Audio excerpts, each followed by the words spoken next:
Welcome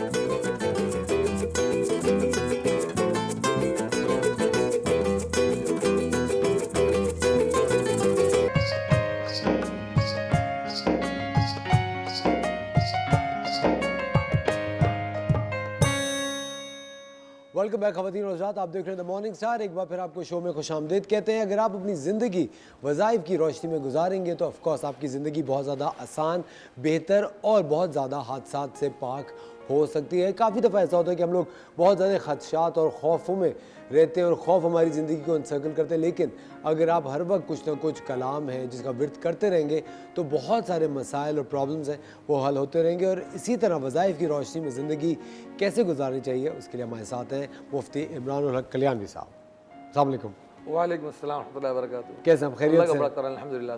अच्छा मुफ्ती साहब, सबसे पहले मैं आपसे ये पूछना चाहता हूँ, एक जो वक्तन फ़वक्तन हमें जो चीज़ सुनने को मिलती है कि नज़र का तोड़ कैसे किया जाए, हमें नज़र लग गई या भाई काला टीका लगा लो नज़र नहीं लगेगी, या कहते हैं कि 4 मिर्चें उतार लो नज़र नहीं। अच्छा, एक बहुत ज़्यादा एक अच्छी खासा नंबर है लोगों का जो मानते हैं कि ये एक हिंदुआना रस्म व रिवाज है। क्योंकि अब लोग कहते हैं कि जो लॉजिकल थोड़े लोग हैं जो ऑफकोर्स कुरानी तालीमात को तो मानते हैं कि चलो नज़र की दुआ पढ़ ली तो कुरान शरीफ का एक हिस्सा है, वो आपने पढ़ लिया, फूंक दिया, वो अल्लाह ताला ने प्रोटेक्शन दे दी।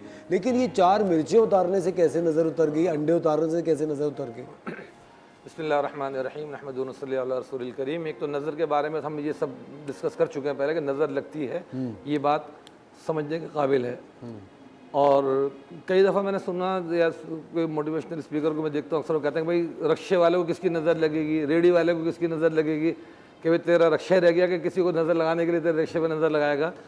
तो देखिए हर चीज़ के एक कंपटीशन उसकी अपनी फील्ड में हो रहा होता है। इवन ये कि अगर कोई मोची का काम भी कर रहा है तो उस मोची के काम के ऊपर वो मोची दूसरे मोची की नज़र लगेगी, किसका काम ज़्यादा चल रहा है, किसका कम, किसका ऑटो ज़्यादा चल रहा है, किसका कम चल रहा है। जो स्कूल के बाहर आपने देखो ठेले रेडी वाले खड़े हुए होते हैं, गोले गंडे बेच रहे हैं, छोले बेच रहे हैं, उनमें भी आपस में कंपटीशन होता है कि उसका फोकस होता है उस तरफ। अच्छा, जो हाई लेवल के लोग हैं उनका जो प्रॉपर्टी का बिजनेस कर रहे हैं प्रॉपर्टी वाले पे नज़र लगेगी। तो हर एक की अपनी नज़र अपने लेवल के मुताबिक लोगों की लगती है। इसमें एक तो ये ना सोचा जाए कि जी किसी गरीब पर या किसी ऐसे पेशे वाले पर कि जो बेचारा बाजार देखने में लोअर उसमें काम कर रहा है तो उस पर नज़र नहीं लगेगी, वो कहीं भी लग सकती है।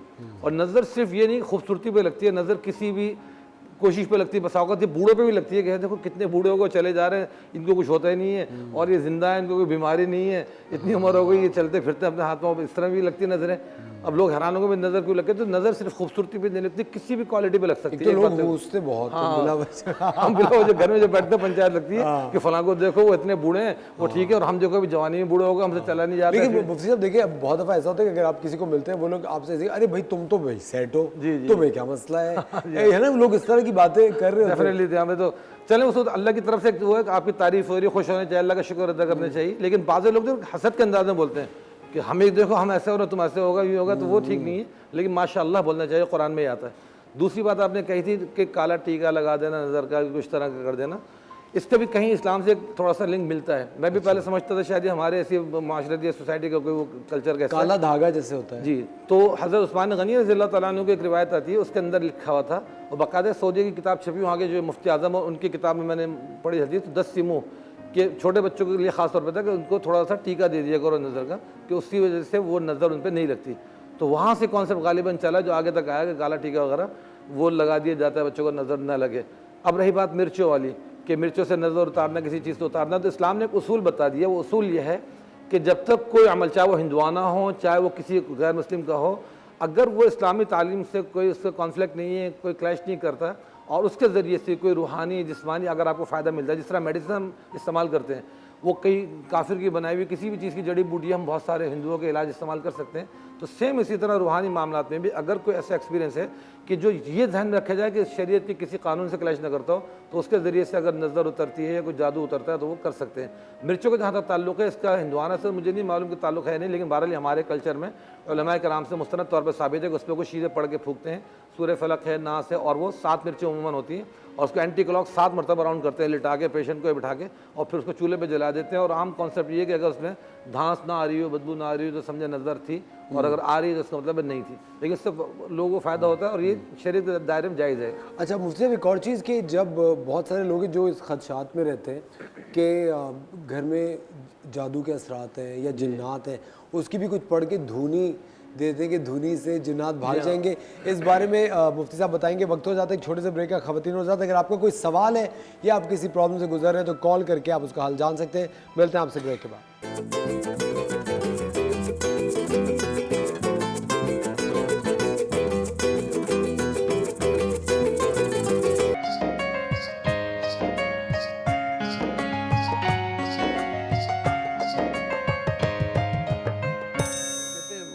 चीज़ मिक्स हो जाती है। वेलकम बैक ख़वातीन और हज़रात, आप देख रहे हैं द मॉर्निंग स्टार। एक बार फिर आपको शो में खुशामदीद कहते हैं।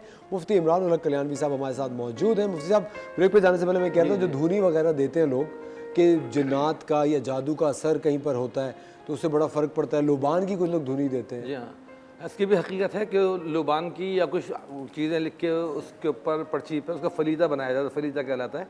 तो हर केस में इसका इस्तेमाल नहीं होता, कोई ख़ास केस होते हैं जिसमें उसकी धुनी देने से फ़ायदा होता है। तो ख़ास तौर पे जिन्नात के जो केस होते हैं उसमें होता है कि सांस के ज़रिए से जब ये इनहेल करता है ना धुनी को पेशेंट, तो अंदर तक रगो रेशे में इसकी धुनी पहुंचती है, तो बसा औक़ात हमारी बॉडी के अंदर।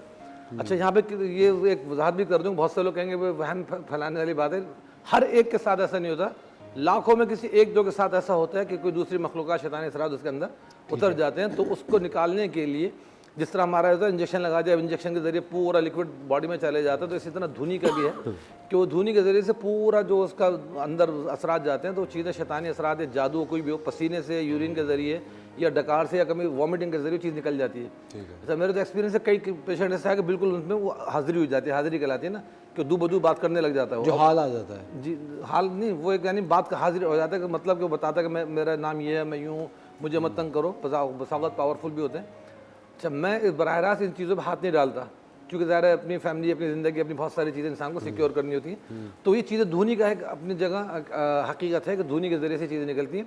इसका ऑल्टरनेट एक भाप भी है, जो अक्सर मैं बताता रहता हूँ, यहाँ चैनल के ज़रिए भी बता चुका हूँ कई दफ़ा, कि कुछ चीज़ें पढ़ के पानी भी पढ़ दी जाएँ, जैसे सूरह मुज़म्मिल शरीफ है, सूरह फातिहा, आयतुल कुर्सी, सूरह फलक और नास, ये कम से कम पढ़ ली जाएँ, और पानी में दम करके गर्म पानी, इस तरह स्टीम हम लेते हैं, इस तरह स्टीम ली जाए, तो जिनको अगर बॉडी पे कोई भारीपन महसूस हो रहा है या इस तरह जादू महसूस हो रहा है, जिन्नात के असरात हैं, रेगुलर इसको अगर डेली बेसिस पे करें, तो उसके ज़रिए से आपके पसीने जो निकलते हैं उसके ज़रिए बहुत सारे जादू टूने के असरात बह जाते हैं। तो ये कर लेने चाहिए। घर में भी कर सकते हैं कि पतीला लिया, उसमें गर्म पानी खोलता हुआ किया, उसमें कुछ पड़ के फिर उसका पूरा भाप घर में कर दिया, इंशाल्लाह लाइट फील होगा। अच्छा मुझसे हमारे साथ एक कॉलर है, उनसे बात करते हैं। हेलो, नरगिस फ्रॉम अटक। अस्सलाम वालेकुम नरगिस। जी वालेकुम सलाम। कैसी हैं आप? खैरियत से? कैसे हैं? बिल्कुल ठीक। नरगिस, क्या सवाल है आपका? आपके ठीक है जी बिल्कुल। जी, मैंने मुफ्ती साहब से एक रिक्वेस्ट भी करनी थी, सवाल भी करना था। जी जी जी जी। तो सर, मेरी बच्ची है सनीना महमूद, लेकिन वो बीमार हो जाती है ज़्यादातर, और जब भी वो काम पे जाती है या उसका काम चलता है तो वो बहुत शदीद बीमार हो जाती है। जब उनका काम खत्म हो जाता है, उनसे केस वापस हो जाता है, तो वो ठीक हो जाती है। तो उनको हर वक्त नज़ला ज़ुकाम भी रहता है, नाक के अंदर से वो जो गोश्त है वो बढ़ जाता है, लेकिन कुछ दिनों बाद वो खुद ब खुद ठीक हो जाती है। ये हमारे घर में बहुत मसले चल रहे हैं। वो नमाज रोजे की पाबंद है, 5 वक्त की नमाज भी पढ़ती है अल्हम्दुलिल्लाह, तो दीन की भी काफ़ी बातें करती है, तो ये नहीं कि दीन से हटी हुई है, लेकिन वो अपना काम सही करती है। लेकिन जब उनके पास कोई केस वगैरह आता है वो शदीद बीमार हो जाती है। क्या मुझे इसका हल आप बता दीजिएगा, बहुत मेहरबानी। ठीक है नरगिस, बहुत शुक्रिया कॉल करने के लिए। आपको मुफ्ती साहब लाइव जवाब दे रहे हैं। जी मुफ्ती साहब। जी, इनके लिए भी और सारे जो देखने वाले जिनको इस तरह की तबीयत में कोई एहसास होता हो, तो एक तो ये कि जाने से पहले जब भी वो अपने काम पर जाएं जहाँ पे कोई अपनी परफॉर्मेंस करनी है, तो उससे पहले कम से कम 7 बार सूरह फातिहा पढ़ लें, और सूरह फातिहा पढ़ने के बाद सूरह बकरा का जो पहला रुकू है, उस पहले रुकू कुछ आयतें मुफलिहून तक पढ़नी है। मुफलिहून तक ये चंद लाइनें बनती है, 6-7 लाइनें, वो मुफलिहून तक पढ़ लें, फिर दरमियान में 7 बार आयतुल कुर्सी पढ़ लें, और आखिरी रुकू 1 बार पढ़ लें, आमन रसूल से लेके जो आखिर तक आता है वो एक पढ़ लें, और फिर 7-7 मरतबा सूरह फलक और नास पढ़ के अपने ऊपर दम कर लें। फिर अपने काम के लिए जाएँ तो इंशाअल्लाह वो जो नज़र के असरात होते हैं, बाज़ खून बहुत हल्के होते हैं, छोटी छोटी चीज़ों पे उन पे नज़र के असरात आ जाते हैं। तो ये पढ़ के निकले तो इंशाअल्लाह इसकी बरकत से वो महफूज रहेंगे और अल्लाह पाक उनकी तबीयत भी ठीक रखेंगे और वैसे रूटीन में भी काम करें तो ताकि जो तबीयत उनकी ख़राब रहती है सेट हो जाएगी इंशाअल्लाह।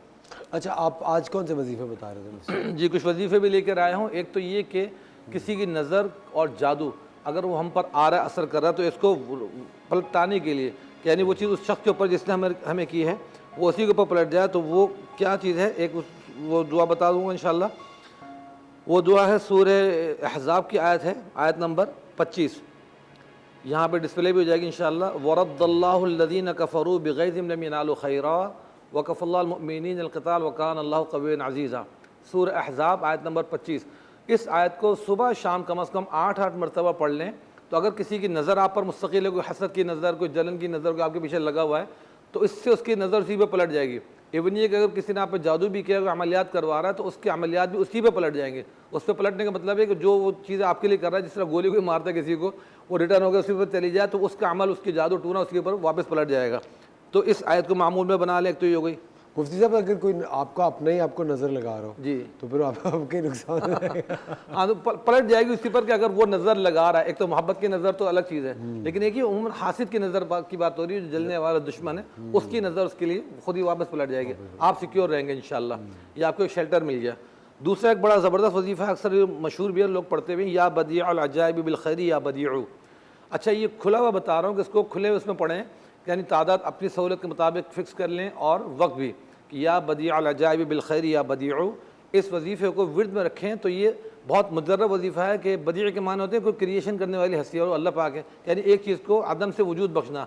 तो ए वो अजीब चीज़ों को वजूद में लाने वाली हस्ती हर खैर की जो वजूद में ला सकती हैं। तो कोई भी जहन में नीयत हो, रिश्ता हो, बिज़नेस हो, काम हो, कारोबार हो, कोई परेशानी हो, रुकावट आ गई कि जॉब नहीं हो रही, इसका विर्द रखें। और किसी भी वजीफ़े को 313 बार पढ़ा जाए तो बड़ा इसके अच्छे असरात आते हैं, तो ये भी पढ़ सकते हैं। सूरह कुरैश, सूरह कुरैश बहुत ही मुफीद है और इसकी खासियत ये कि बैतुल्लाह शरीफ का जो गिलाफ है, उस गिलाफ का जो दरवाजे का हिस्सा है, उस पर सूरह कुरैश लिखी हुई है।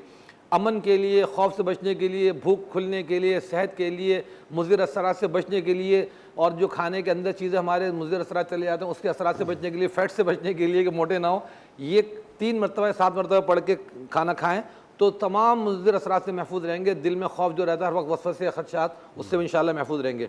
एक आयत यहाँ पर है, वइन यमसस्कल्लाहु बिज़ुर्रिन फला काशिफ़ लहु इल्ला हु वइन यमसस्का बिखैरिन फहुव अला कुल्लि शैइन क़दीर व हुवल क़ाहिरु फ़ौक़ इबादिही व हुवल हकीमुल ख़बीर। ये किसी बुज़ुर्ग को ख्वाब में रसूल करीम सल्लल्लाहु अलैहि वसल्लम की ज़ियारत हुई थी जब कोरोना फैला होता, तो आपने फरमाया था कि ये पढ़ा करो, इसकी बरकत से तुम बीमारियों से महफूज रहोगे। ये भी डिस्प्ले हो जाएगी इंशाअल्लाह। तो इस आयत को भी किसी भी बीमारी के लिए जितना चाहें 7 मरतबा या 11 मरतबा पढ़ा करें, तो इंशाअल्लाह इसकी बरकत से अल्लाह पाक आपको तमाम अमराज से महफूज फरमाएंगे इंशाअल्लाह। ज़बरदस्त। चलते हैं हमारे किचन की तरफ, देखते हैं हमारा जो लौकी का हलवा था वो कहाँ तक पहुँचा शाहपुनीसा। अच्छा, लौकी का हलवा तकरीबन हमारा डन हो चुका है। मैंने आपको वहाँ तक बताया था, सबसे पहले हमने घी लिया था, उसके अंदर हमने इलायची डाली थी। जब इलायची की खुशबू आ गई तो हमने उसके अंदर लौकी कद्दूकश की हुई 500 ग्राम वो शामिल कर दी थी। उसके बाद हमने क्या किया था कि उसको अंदर लौकी को 1 मिनट तक भूना और उसके अंदर मैंने 500 ग्राम दूध शामिल कर दिया था। जब दूध हमारा खुश्क हो गया, लौकी हमारी टेंडर हो गई, गल गई बिल्कुल, तो उसके बाद हमने दूध को खुश्क कर लिया और उसके अंदर हमने चीनी शामिल कर दी। तो 500 ग्राम हमने लौकी ली थी, 500 ग्राम आधा कप हमने घी लिया था, ठीक है, और 1 पाव हमने खोया लिया और चीनी हमने तकरीबन आधा कप के करीब ली थी। अगर आप ज़्यादा मीठा पसंद करते हैं तो ज़्यादा शामिल कर दीजिए।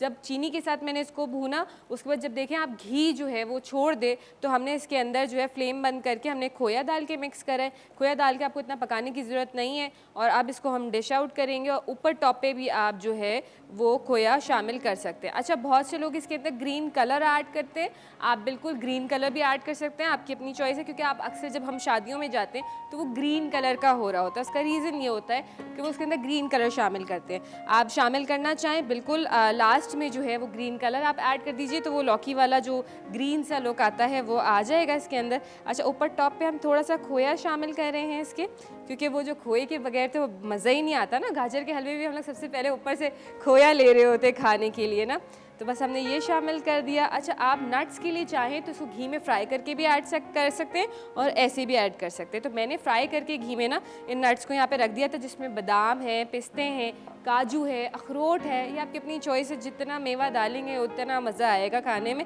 तो हम तो यहाँ पे सिर्फ बादाम पिस्ते ऐड कर रहे हैं, लेकिन आप जो भी ऐड करना चाहें, ठीक है। तो मज़ेदार सा हमारा लौकी का हलवा जो है बिल्कुल तैयार है। असफर, आज हम असफर को खिलाएंगे क्योंकि उन्होंने अभी तक खाया नहीं था ना लौकी का आज हलवा। तक लौकी का हलवा नहीं बस आज हम आपको खिलाएंगे, बस ये यहीं पे होना था आज।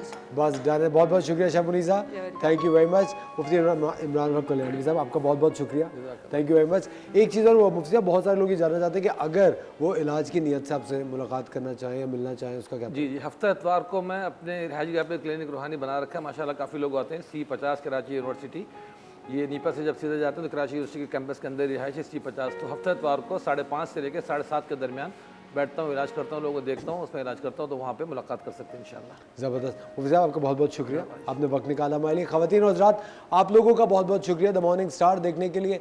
आज जैसे कि आप लोग जानते हैं जुम्मे का दिन है, वीकेंड है, आगे 2 छुट्टियां आ रही हैं। अपना बहुत ज़्यादा ख्याल रखिएगा, अपनी फैमिली को, अपने घर वालों को, दोस्तों को वक्त देने के साथ साथ अपने आप को भी वक्त दीजिएगा, क्योंकि आजकल की जो ज़िंदगी की भाग दौड़ है उसके अंदर हम अपने आप को टाइम देना भूल जाते हैं। अपनी सेहत का ख्याल रखें, खुशियाँ बांटिए ताकि खुशियाँ आप तक भी पहुँचें। इंशाल्लाह मंडे को फिर आपके साथ होंगे एक शानदार से शो के साथ। अपना ख्याल रखिएगा, खुदा हाफ़िज़।